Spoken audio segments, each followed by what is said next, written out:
Pojok Inspirasi, tempat di mana setiap cerita bisa membawa semangat baru. bersama saya Huruf Humaira Syedika dan partner saya Rianti Nena Dwi Putri.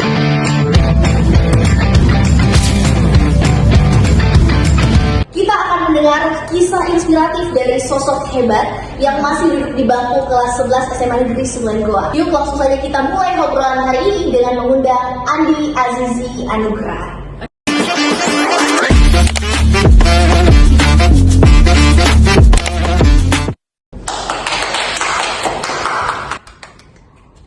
Hai Azizi. Halo Kak. Hai.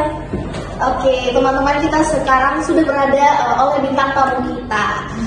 Nah, sebelumnya bisa perkenalan terlebih dahulu mulai dari nama, umur, kemudian sekarang lagi sibuk apa dan organisasinya.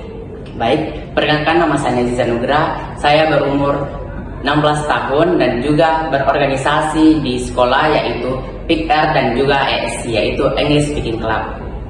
Oke, jadi teman-teman, Azizi ini sudah menyandang gelar Duta Anak Kabupaten Goa tahun 2025. Pertanyaan saya, menurut Azizi, apa sih tugas utama dari seorang Duta Anak? Baik, pastinya tugas kami adalah partisipasi dalam berkegiatan program kerja yang ada di Kabupaten Goa, terkhusus yang mengenai anak. Lalu, kita dapat mendengarkan aspirasi suara anak dari kegiatan tersebut, lalu kami menyuarakannya ketika di Hari Anak Nasional. Pada saat itu kami menyuarakannya kepada pemerintah. Wah, luar biasa ya. Iya. Di umur yang 16 tahun ini teman-teman, tapi dia sudah bisa berhasil menyuarakan hak anak-anak di Kabupaten Goa. Oke, apa yang membuat Azizi tertarik hingga berani mengambil langkah sehingga Azizi itu bisa menjadi seorang duta anak? Baik, jadi sebelum saya menjadi duta anak, saya pertamanya adalah salah satu pengurus di Forum Anak Kabupaten Goa, yaitu Forum Anak Hasanuddin Tamalajua. Ketika saya menjadi pengurus saat itu, saya menjalankan proker di setiap kecamatan.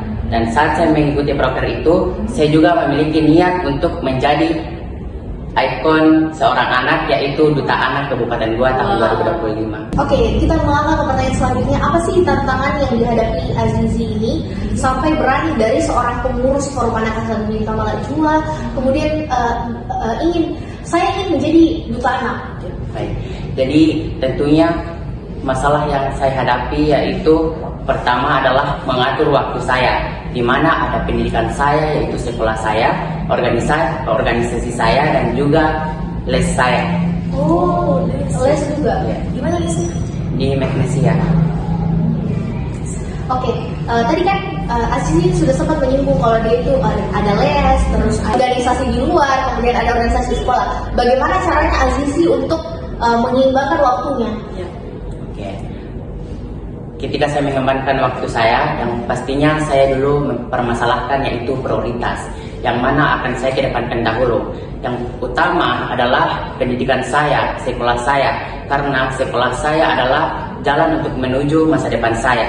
Yang kedua adalah organisasi saya untuk menambahkan pengalaman saya, relasi saya, dan juga skill-skill dasar saya. Lalu yang ketiga tentunya adalah les saya.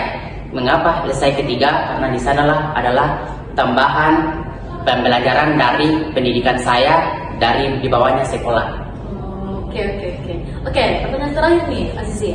Apa motivasi Azizi itu bisa menjadi duta anak? Baik. Jadi motivasi saya adalah untuk berani mencoba terlebih dahulu, jangan untuk takut untuk berbicara di depan umum. Karena ketika kita sudah berani, pasti yakin dan percaya kita pasti bisa menjalankan itu. Oke. Baik teman-teman, mungkin itu saja yang dapat kami sampaikan dari cerita inspiratif Azizi ini. Kita bisa belajar bahwa kita tidak hanya bisa belajar di satu lingkup saja, melainkan di banyak lingkup. Dan teman-teman juga tidak perlu khawatir untuk berani mencoba hal-hal baru, di mana Azizi menjadikan motivasi ini sampai dia bisa berhasil mengemban sebagai Duta Anak Kabupaten Goa. Dari seorang pengurus menjadi seorang ikon atau role model sebaya bagi anak-anak dan menyuarakan suara anak di Kabupaten Goa. Baik teman-teman, itu saja sesi podcast kita kali ini. Dari Pojok Inspirasi kita akan menutup dengan sebuah tagline. Pojok Inspirasi, dari pojok kecil lahir inspirasi besar.